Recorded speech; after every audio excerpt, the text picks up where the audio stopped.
캘리포니아주가 플라스틱백 제공을 전면 금지합니다. 개빈 뉴섬 주지사가 서명한 이 법안은 2026년 1월부터 시행됩니다.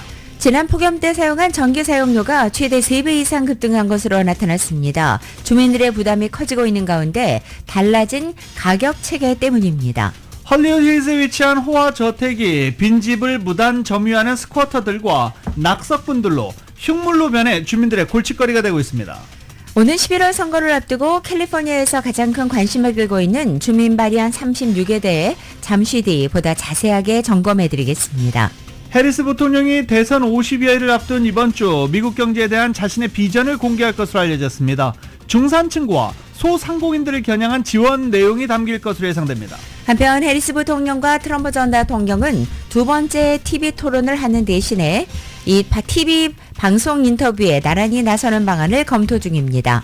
의회 여야 지도부가 대선을 목전에 두고 코앞으로 다가온 셧다운 상황을 피하기 위한 임시 예산안에 가까스로 합의했습니다. 하지만 의회 문턱을 넘어야 합니다. 11월 대선을 앞둔 가운데 다음 달부터 30여 개 항마 노동자가 파업에 돌입합니다. 물가 상승과 공급망 위기가 발생할 수 있다는 우려가 제기됩니다.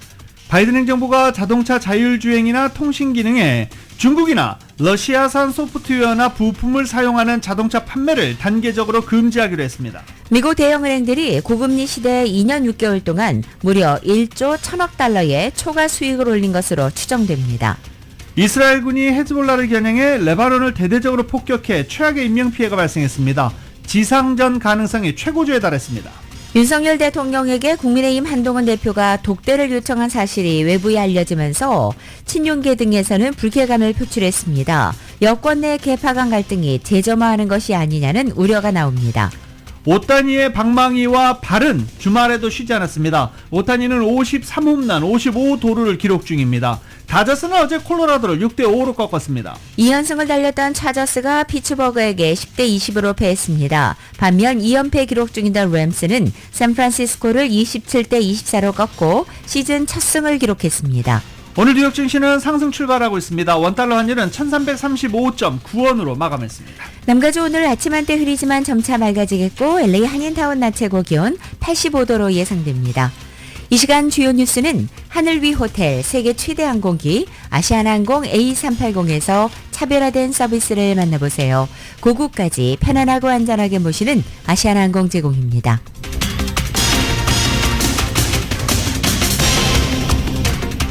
여러분 안녕하십니까? 김윤정입니다. 안녕하십니까? 유지승입니다.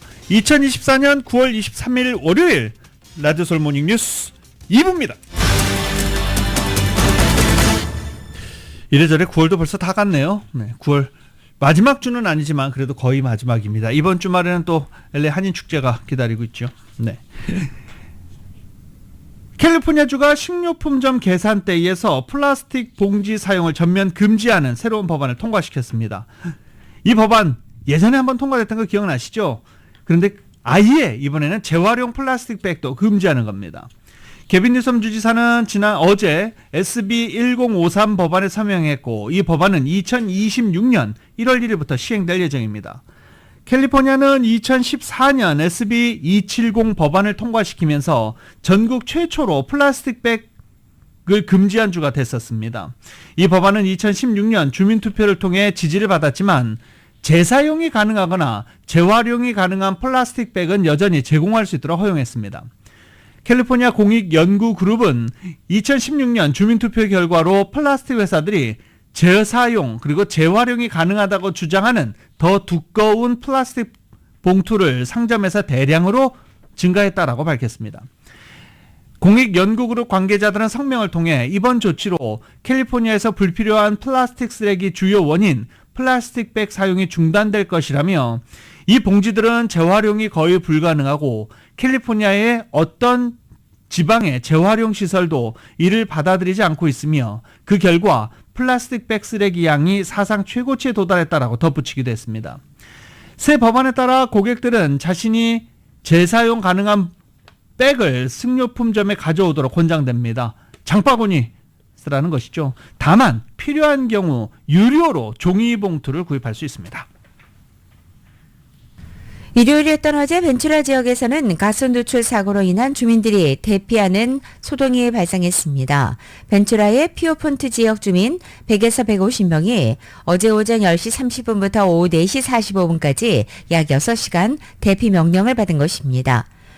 지난 나흘 전 9월 18일 목요일 한 주유소에서 발생한 가스 누출이 하수관으로 유입되며 시작된 것입니다.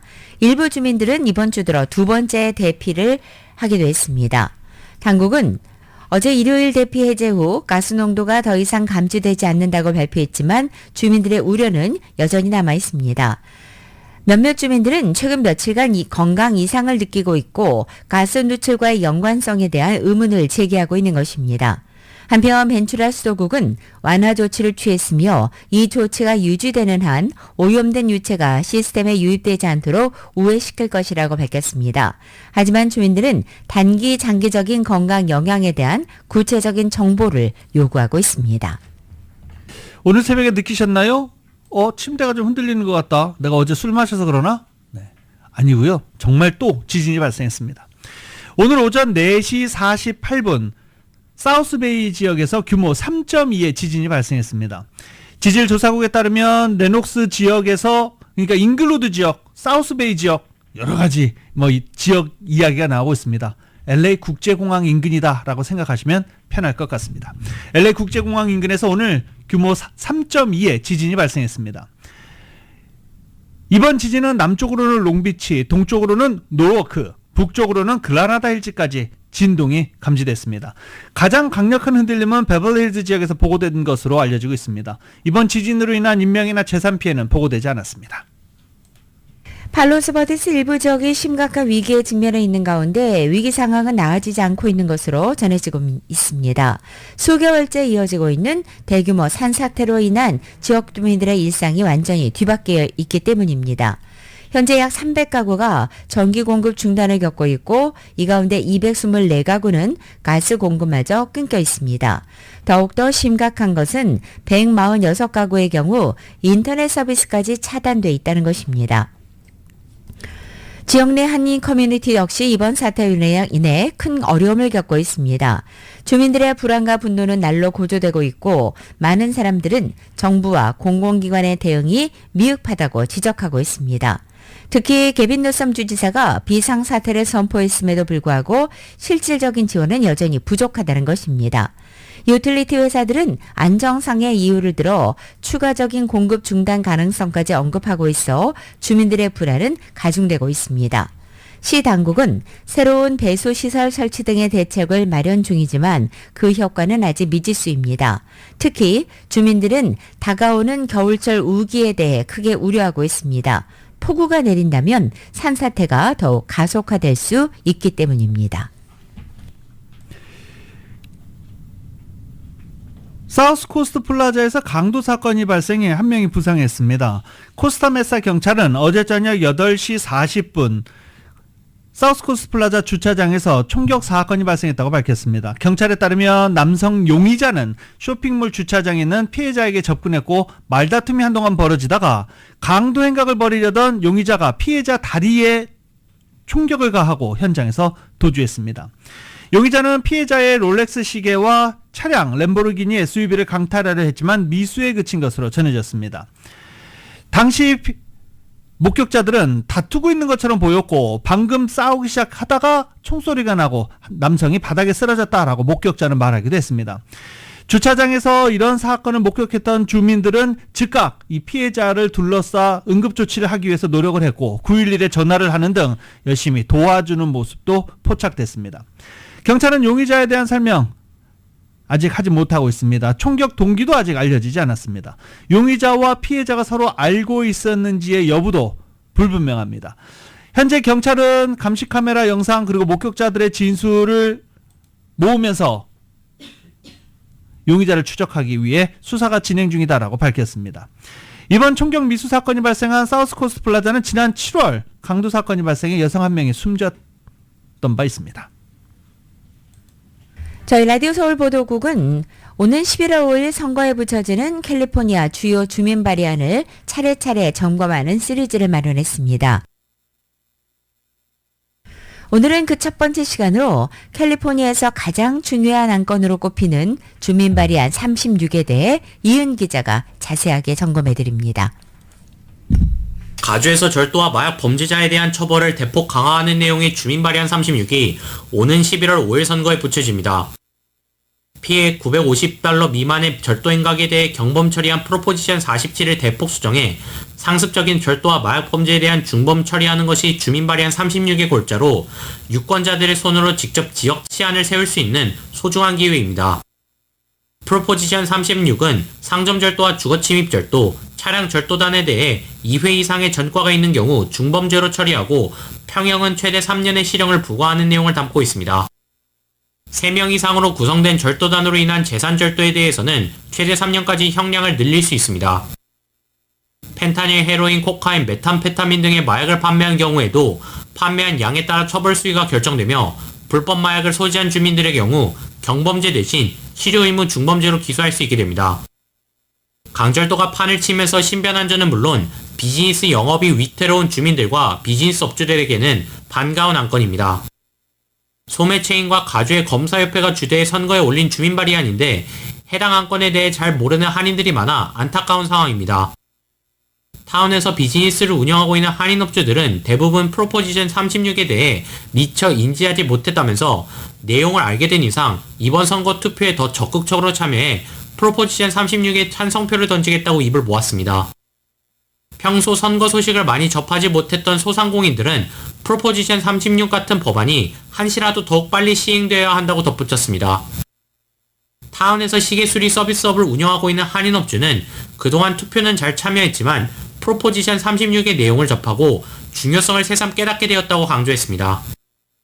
그런 문제에 대해서 법안 떠나서 실천적으로 예산을 드는지 몰라도 그 경찰관들이 뭐 예를 들어서 베벌리 센터나 뭐 이런 데는 좀 빨리 가는 편인데 한인타운 쪽은 우리 한국판으로도 나오니까 읽어봐서 거기에 또 저들이 또 체크를 할게요. 당연히 우리가 땡피하고 그걸로 해야 되지. 꽃집을 운영하는 한인업주는 영업을 하기 힘든 상황이라 손님들을 가려받는 경향이 있었는데 주민 발의안 36을 통해 강절도범들을 제대로 처벌할 수 있게 돼 다행이라고 밝혔습니다. 실제로 우리 장사하는 사람 입장에서는 저희는 이제 문 잠그고 하거든요. 지금 문 잠궈 놓고 벨을 잘 설치해가지고 누르는 분에 한해서 이제 이거를 열어주고 있고, 그리고 실제로 바깥에 낙서도 너무 많이 돼 있잖아요. 이게 실제로 전체적인 환경이나 이런 거에도 영향이 있어요.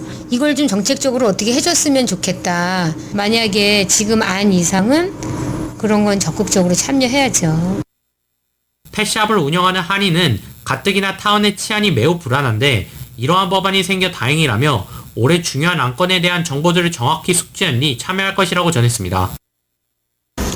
지금 처음 듣는 것 같아요. 듣는 건. 굉장히 좋죠. 반갑고 그게 통과돼서 한인타운 치안이 좀 더 안전했으면 좋겠습니다. 그렇죠. 아무래도 뭐 여기에 요즘에 홈레스들도 많고 그러다 보니까 아무래도 불안하죠.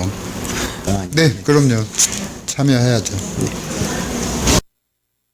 유권자의 손으로 지역 치안을 세울 수 있는 프로포지션의 36의 법제화를 위해서는 한인 유권자들의 한 표 한 표가 절실합니다.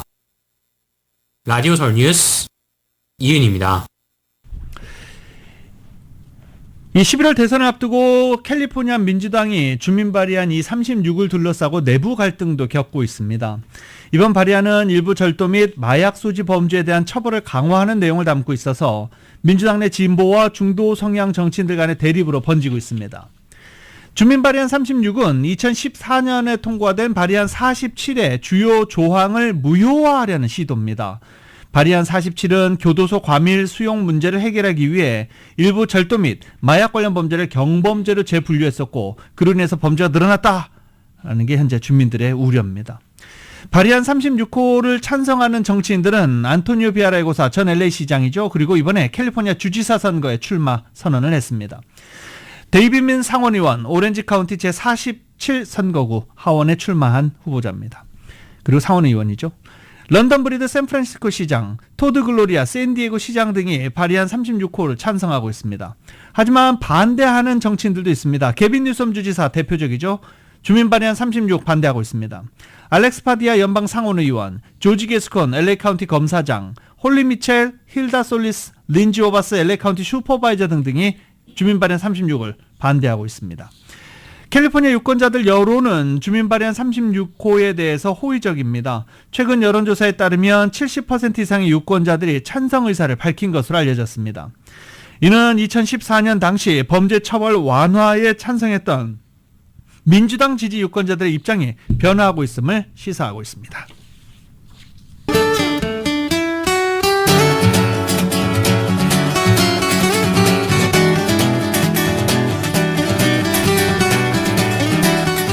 (9월 23일) 월요일 남가주의 날씨입니다. 가을의 시작을 알리는 추분 하루 지난 오늘입니다. 남가주 지역은 아침 한때 흐리지만 점차 맑아지겠고 낮 기온 예년 기온을 웃돌아 한낮에는 여름 더위도 느껴지겠습니다. 화요일인 내일 역시 오늘 같은 날씨 패턴 반복되겠고 낮 기온도 오늘과 비슷하겠습니다. 수요일부터는 낮 기온이 평년 기온을 회복하고 이번 주 주말경에는 오히려 예년 기온을 약간 밑돌 것으로 전망되고 있습니다. LA 한인타운의 오늘 낮 최고 기온 85도, 밤 최저 기온은 60도, 오렌지 카운티 지역은 89도, 63도, 밸리와 일랜드 엠파이어 지역 98도, 62도, 해안 지역은 75도, 63도로 예상됩니다. 한국은 오늘 전국이 대체로 맑겠고 서울의 오늘 아침 최저 기온이 62도, 낮 최고 기온은 81도로 예상됩니다.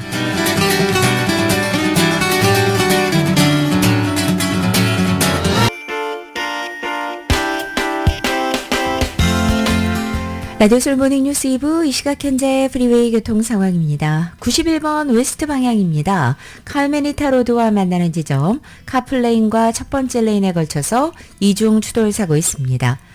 710번 사우스 방향입니다. 405번으로 연결되는 지점 이중 추돌 사고 있습니다.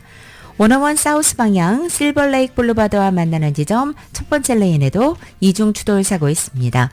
이번엔 10번 웨스트 방향입니다. 인디언 힐 블루바드와 만나는 지점 이중 추돌 사고 있습니다.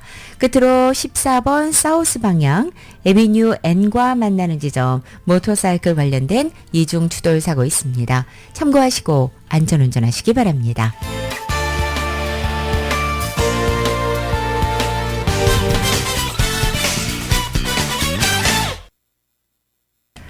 부촌인 헐리우드 힐스에 위치한 호화주택이 빈집을 무단으로 점유하는 스쿼터들과 낙서범들로 인해 흉물이 되고 있습니다. 지역 주민들 불만이 높아지고 있습니다. 정윤호 기자가 전해드립니다. 문제의 저택은 7호 7일 머롤랜드 드라이브에 위치한 언덕 위의 4층짜리 대저택으로 전망 좋은 호화저택이었지만 주택 소유주가 방치하면서 동네 골칫거리가 됐습니다. 빈집에 무단으로 점유하는 일명 스쿼터들이 꼬이기 시작했고 낙서범들이 한 군데 빈틈도 없이 외벽을 낙서로 뒤덮으면서 현재 이 집은 외부 전체와 지붕이 낙서로 온통 뒤덮여 있고 창문도 여러 군데 많이 깨져 있습니다. 이웃들은 이 때문에 동네 미관을 해칠 뿐만 아니라 스쿼터와 낙서를 일삼는 갱단으로 인해 동네 안전 문제까지 우려된다며 불만을 제기해 왔습니다. 2년 넘게 스쿼터들이 들락날락하면서 한 이웃은 지난주에만 여러 차례 911에 신고했다고 밝혔습니다. 신고할 때마다 경찰이 와서 정리를 하지만 한두 시간 후면 스쿼터들이 여러 명 몰려와 빈집에서 밤을 보낸다는 것입니다. 한 이웃은 과거에 이 집에서 폭력 사태도 발생했다고 전했습니다. 스쿼터들이 철근과 맥주병으로 이웃 중에 한 명을 공격했다는 것입니다. LAPD는 이달에만 불법 침입과 기물 파손으로 6차례나 이 집에 출동했으며 지난 수요일에는 무단 점유자 10명을 퇴거시켰고 1명을 체포했습니다. 이웃들은 이 집에 소유주가 있기 때문에 경찰은 손을 쓰기 어렵다는 입장이어서 상황이 해결되지 않고 있다고 호소했습니다. 공공기록에 따르면 집주인은 존 파월스 미들턴으로 이웃들은 미들턴의 아버지인 존 S. 미들턴이 필라델피아 필리스의 구단주라고 말하고 있습니다. 이웃들은 지역을 관할하는 리디아 라만 LA 시의원 사무실에 연락을 취했지만 해결책을 찾는데 큰 도움을 받지 못했다고 밝혔습니다. 리디아 라만 시의원 사무실은 이 문제와 관련해 LA 경찰국, LA시의 건축안전국과 연락을 취해왔다는 입장으로 가능한 한 빨리 조처를 취할 수 있도록 하겠다고 합니다. 건축안전국은 이전에도 주택 소유주에게 정화 명령을 내렸지만 주택 소유주는 이를 무시했다고 알려졌습니다. 건축안전국이 집 주변에 울타리를 쳐 스쿼터나 낙서범들의 접근을 막으려고 했지만 다 소용이 없었다는 것입니다. 2003년에 지어진 이 4층짜리 저택은 베드룸 6개와 대형 수영장을 갖춘 저택으로 LA가 한눈에 내려다 보이는 언덕 위에 자리 잡고 있습니다. 라디오 서울 뉴스 정현호입니다.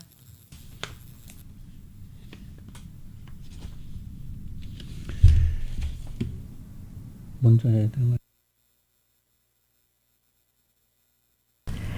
또다시 무차별 총격으로 수십 명의 무고한 인명이 죽거나 다쳤습니다. 이번 총기 난사 사건은 지난 21일 밤 알라바마주 버밍엄에서 발생했습니다.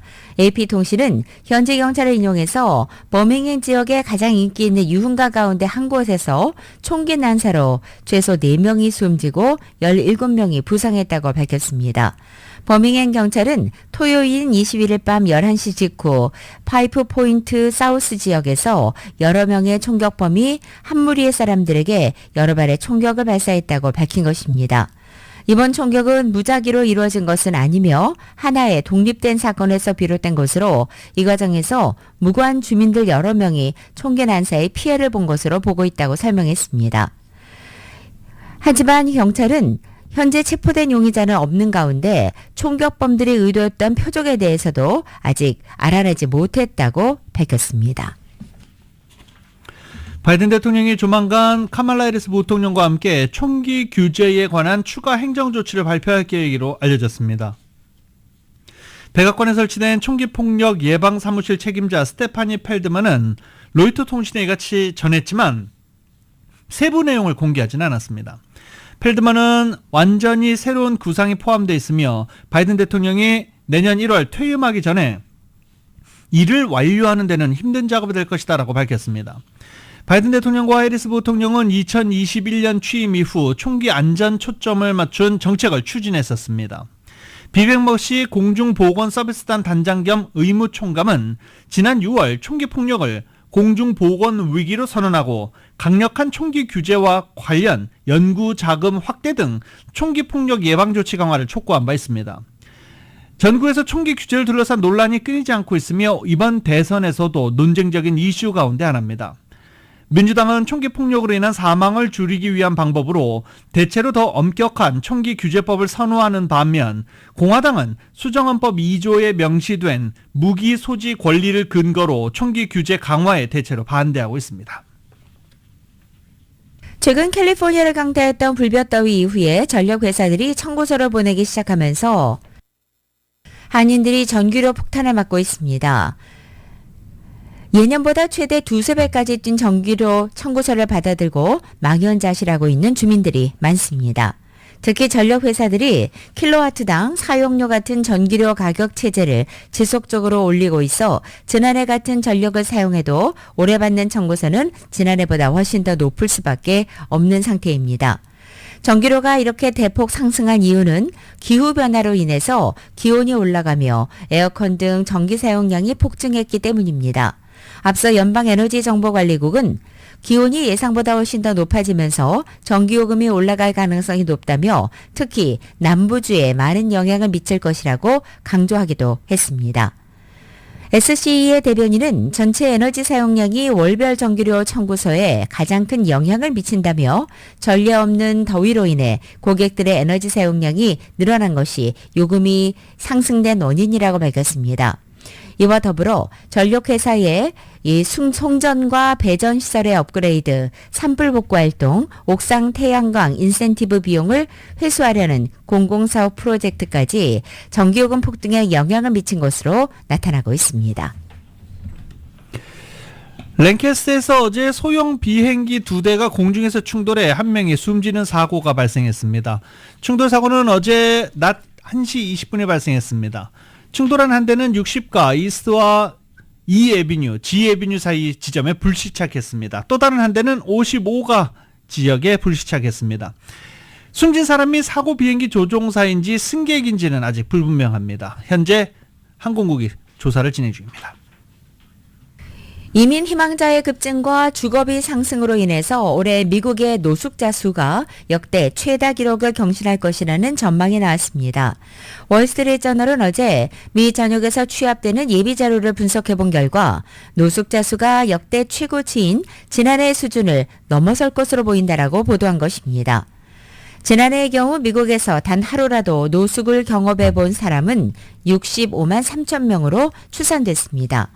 이것은 미국 정부가 노숙자와 관련된 통계를 작성하기 시작한 2007년 이후 최대치입니다.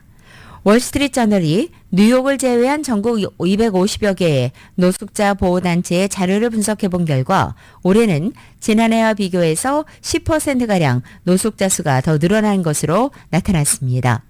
미국의 주택도시개발부가 12월에 발표하는 노숙자 관련 통계에는 월스트리트저널이 취합하지 못한 통계까지 포함되기 때문에 노숙자 규모는 훨씬 더 커질 것으로 보입니다. 이 같은 노숙자 급증 배경으로는 이민 희망자의 급증이 지목됩니다. 국경지대인 텍사스의 주정부가 버스로 이민 희망자들을 대도시로 이송한 이후 해당 지역의 노숙자 수가 급증하고 있습니다. 캘리포니아에서 여러 차례 산불이 발생해 소방관들이 진화에 어려움을 겪는 가운데 고의로 산불을 낸 소방관이 체포됐습니다. 캘리포니아주 소방당국은 최근 한 달 동안 5차례 산에 불을 낸 혐의로 소방장비 엔지니어 로버트 에르난데스를 체포했다고 밝혔습니다. 에르난데스는 지난달 15일부터 14일까지 약 한 달간 캘리포니아주 북부 소노마 카운티에서 방화를 저지른 혐의를 받고 있습니다. 소노마 카운티 나파밸리입니다. 에르난데스는 자신이 근무가 아닌 날 비번일 때 범행을 저지른 것으로 드러났습니다. 구체적인 범행 동기 현재 조사 중입니다. 미국의 전현직 안보 당국자와 은퇴한 군장성 700여 명이 해리스 부통령 지지를 선언했습니다. 뉴욕타임즈 등에 따르면 미국을 위한 국가안보 지도자 협회는 공개한 서한에서 해리스 부통령만이 국가안보를 위한 최고 사령관으로 봉사하는 데 필요한 기질과 가치를 가지고 있다며 지지를 선언했습니다. 이 단체는 트럼프 전 대통령이 국가안보와 미국의 민주주의 체제에는 위협을 가하고 있다고 주장했습니다. 11월 대선이 40여일 앞으로 다가온 가운데 전국 그리고 경합주 유권자를 대상으로 한 여론조사에서 카말라 해리스 부통령이 트럼프 전 대통령을 상대로 오차 범위 내에서 앞서고 있다는 결과가 또 나왔습니다. CBS가 18일부터 20일까지 미국 등록 유권자 3,129명을 대상으로 실시해서 어제 공개한 결과 투표 의향이 있는 응답자 가운데 52%는 민주당 대선 후보 해리스 부통령을 찍겠다고 답했습니다. 공화당 대선 후보인 트럼프 전 대통령의 지지는 이보다 4%포인트가 낮은 48%를 기록했습니다. 7개 경합주의 투표 의향이 있는 유권자를 대상으로 한 조사에서는 해리스 부통령 51%, 트럼프 전 대통령 49%로 2%포인트의 격차를 기록했습니다. CBS의 지난달 조사에서는 해리스 부통령과 트럼프 전 대통령 모두 50%를 기록한 바 있습니다. 해리스 부통령과 트럼프 전 대통령으로 두 번째 TV 토론 대신 나란히 방송 인터뷰에 나서는 방안을 검토 중입니다. 악시오스에 따르면 두 후보 측은 다음 달 7일 방송 예정인 CBS의 간판 시사 프로그램 60분, 이 60minutes에 나란히 인터뷰하는 방안을 고려 중입니다. 해리스 부통령 캠프는 현재 이 인터뷰 문제를 놓고 방송사와 활발한 논의를 이어가고 있으며 트럼프 캠프 측 역시 방송 출연에 대해 논의 중이다라는 입장을 내놨습니다. 악시오스는 트럼프 전 대통령이 해리스 부통령과 2차 토론을 사실상 거부한 상황에서 CBS 인터뷰는 대선을 29일 남겨놓은 시점에서 양측에 전국적으로 노출될 마지막 기회를 제공하는 셈이라고 지적했습니다. 시사 프로그램 원조 가운데 하나로 꼽히는 CBS의 60minutes는 여전히 높은 시청률을 구가하는 인기 방송 프로그램입니다. 최초의 아시아계 흑인 여성 대통령으로서 당선 시 미국 정치사에 새로운 역사를 쓰게 되는 민주당 대선 후보 카말라 해리스 부통령을 만평으로 담아내는 정치적인 어려움을 놓고 만평가들이 입을 열었습니다. 어제자 정치 전문 매체 폴리티코는 미국에서 활동하고 있는 주요 카투니스트로부터 해리스 부통령을 만평으로 묘사함에 있어 어떤 부분에 중점을 두고 있는지 물어본 결과를 공개한 것입니다.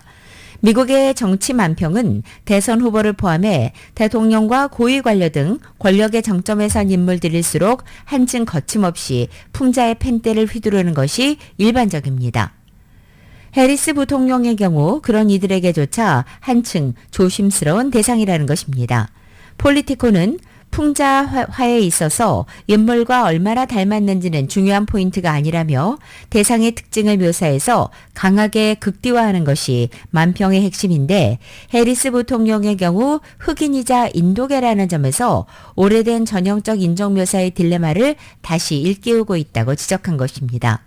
다만 대다수 작가는 인간 해리스의 특징에 그대로 초점을 맞추는 데 주력하고 있다는 정석적인 대답을 내놨습니다.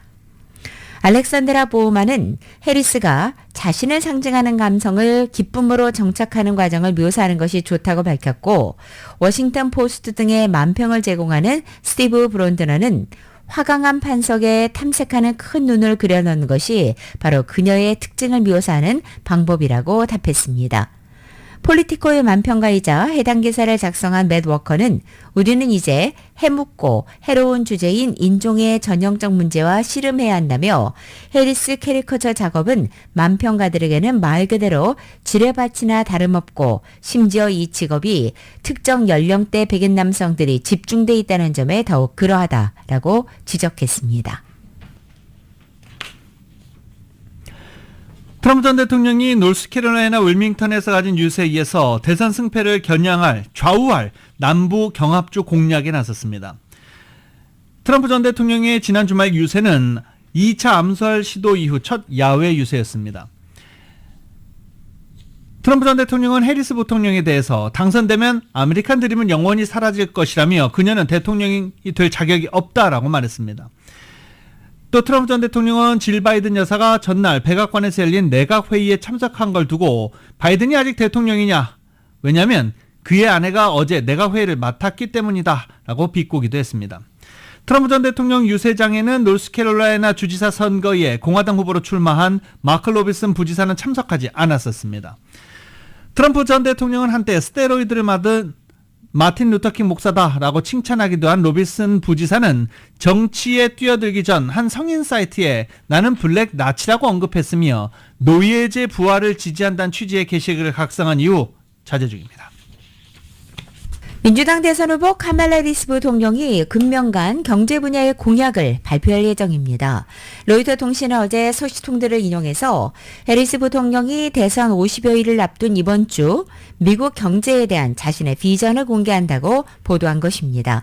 앞서 해리스 부통령은 자녀 세액공제 확대와 저렴한 주택 공급, 또 바가지 가격에 대한 대응까지 기회경제라는 이름이 붙은 경제 분야의 공약을 밝힌 바 있습니다. 해리스 부통령이 대선까지 50일도 남지 않은 시점에 이 추가로 경제 공약을 발표하는 것은 경합주의 승부를 감안했기 때문이라는 분석이 나옵니다. 경합주의 무당층 유권자들의 최대 관심사는 경제이며 해리스 부통령의 경제 정책에 대해서 아직도 궁금증을 갖고 있다는 것입니다. 실제로 해리스 부통령은 오는 25일 최대 경합주로 꼽히는 펜실베니아의 피츠버그를 방문하는 자리에서 이 경제 공약을 발표할 가능성이 큰 것으로 알려지고 있습니다. 앞으로 공개될 공약에는 중산층과 소상공인을 겨냥한 구체적인 지원 내용이 담길 가능성이 커 보입니다. 한 소식통은 단순히 생활 필수품을 저렴하게 공급한다는 수준을 넘어서 미국인이 부를 쌓는 과정을 도와준다는 내용이라면서 해리스 부통령은 국민이 부자가 되는 방법을 알려주고 싶어 한다라고 말했습니다. 트럼프 전 대통령은 대선에서 승리할 경우 취임 첫날에 단행하겠다고 밝힌 공약 41개에 달합니다.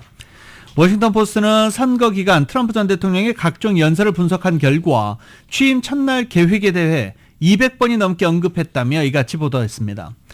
가장 눈에 띄는 분야, 취임 첫날 공약 중 가장 눈에 띄는 분야는 역시 이민입니다. 트럼프 전 대통령은 역사상 최대 규모의 이민자 추방에 나설 것이란 발언을 포함해 이민 분야의 취임 첫날 계획을 무려 74차례나 언급했습니다. 불법 이민자들을 대거 추방하겠다라고 이야기를 하기도 했습니다. 경제 분야에서는 취임 첫날 전기 자동차에 대한 우대를 폐지할 것이란 공약이 대표적입니다.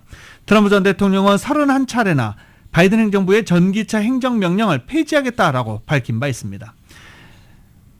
트럼프 전 대통령은 비판적 인종 이론을 가르치는 학교에 대한 연방정부의 자금 지원을 중단하겠다는 발언을 포함해 모두 82차례 교육 분야의 취임 첫날 계획을 언급하기도 했었습니다. 공화당 대통령 후보 트럼프 전 대통령이 오는 11월 대선에서 질 경우 다음 대선인 2028년도에는 출마하지 않겠다는 입장을 밝혔습니다. 트럼프 전 대통령은 어제 TV 뉴스쇼 풀 메저 인터뷰를 통해 이번에 당선되지 못하면 4년 뒤 다시 출마할 것으로 보냐라는 질문을 받고 아니다, 그렇지 않다, 노라고 답했습니다. 한편 트럼프 전 대통령은 지난 6월 14일 78세가 됐고 2028년 11월 대통령 선거일에는 82세가 되는 것입니다. 트럼프 전 대통령은 이번 대선에서 승리해 대통령에 당선되더라도 미국 헌법상 중임 제한 규정에 의해서 다시 출마하지는 못합니다. 따라서 이번 당선 여부와 상관없이 이번 대선은 트럼프 전 대통령의 마지막 도전이 될 가능성이 커 보입니다. 의회 여야 지도부가 대선을 목전에 두고 코앞으로 다가온 셧다운 상황을 피하기 위한 임시 예산안에 가까스로 합의했습니다. 공화당 소속인 마이클 존슨 하원 의장과 상원 다수당인 민주당의 척 슈머 원내대표 등 여야 지도부는 연방정부 예산안을 기존 수준에 준해 3개월 연장하는 임시 예산 합의안을 발표했습니다. 10월 1일 새로운 회계연도를 앞두고 가까스로 셧다운을 피했다라는 이야기도 나오고 있습니다. 지도부가 합의했지 의회 문턱을 넘은 것은 아닙니다. 의회 문턱을 넘는데 또 다른 여러 가지 장애물들이 기다리고 있습니다. 미국의 은행들이 고금리 시대 2년 6개월 동안 무려 1조 1천억 달러의 초과 수익을 올린 것으로 추정됐습니다. 파이낸셜 타임즈는 어제 연방예금보험공사 FDIC의 자료를 분석한 결과 미국 내 4천여 개 은행은 연준에 예치한 예금으로 높은 이자를 받은 데 비해서 이들 은행에 돈을 맡겼던 예금자들의 이자율은 상대적으로 낮게 유지해서 그 수익을 올렸다는 분석입니다. 일부 저축계좌 금리가 5%가 넘는 연준의 기준금리에 맞춰서 상승을 했지만 대다수 예금자, 특히 JP모건 체이스와 뱅크 오브 아메리카 같은 대형은행 예금자들은 훨씬 적은 금리를 적용받았습니다. 실제로 2분기 말 현재 미국 은행들의 평균 예금 이자율은 연 2.2%에 불과한 것으로 집계됐습니다. 연준의 빅컷에도 금융시장이 뚜렷한 방향성을 안 보이는 가운데 침체 징후가 없는 상황에서 빅컷이 단행되면서 투자자들의 고민이 이어지고 있다라는 분석도 나왔습니다. 경제성장과 사상 최고 주가 수준인 주가지수, 긍정적인 기업 실적 등에도 불구하고 연준이 빅컷으로 금리 인하 사이클을 시작했다며 이러한 상황에서 참고할 각본이 없다라고 블룸버그 통신은 평가했습니다.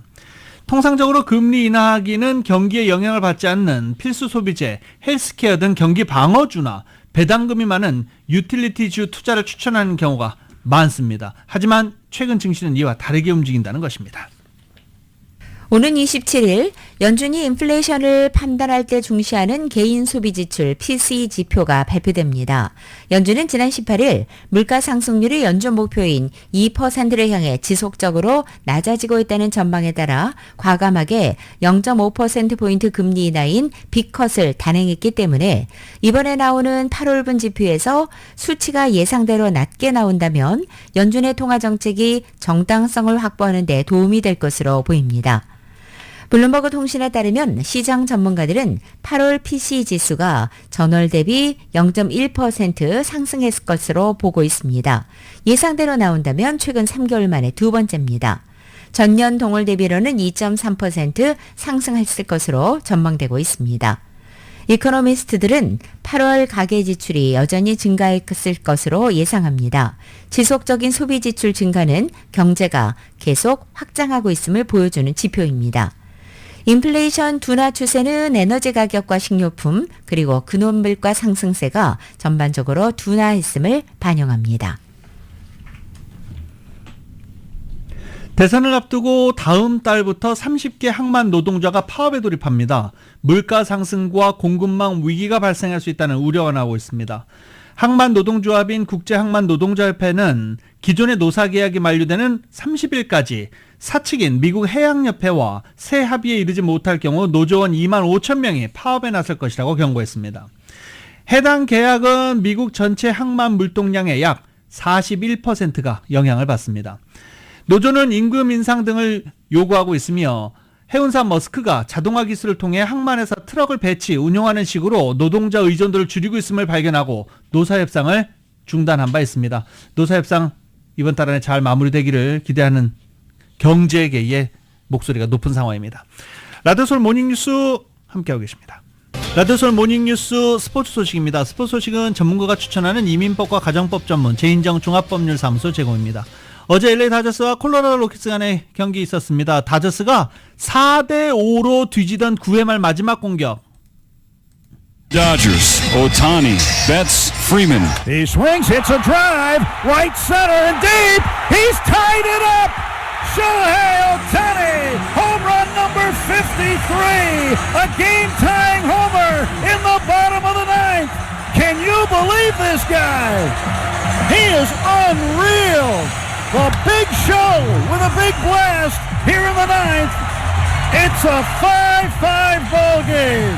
Oh, how do you like that? 오타니 선수가 이렇게 극적인 5대5 동점 홈런을 날렸습니다. 그리고 다음 타석에는 무키 베츠. Now Mookie Betts, fly ball, left field, at the wall, gone! Ohtani, then Mookie, let's go home! Betts with a blast and a Mookie moment on a Sunday afternoon, and the Dodgers win their 93rd game of the season. Oh, what a beautiful ending on a beautiful Sunday afternoon at Dodger Stadium. 어제 다저스가 이 오타니의 동점 홈런, 무키 베츠의 역전 끝내기 홈런으로 콜로라도 로키스를 6대5로 꺾었습니다. 오타니 이렇게 극적인 홈런을 많이 날렸던 선수가 그동안 있었나 싶을 정도로 모든 홈런이 드라마틱한 내용을 담고 있습니다.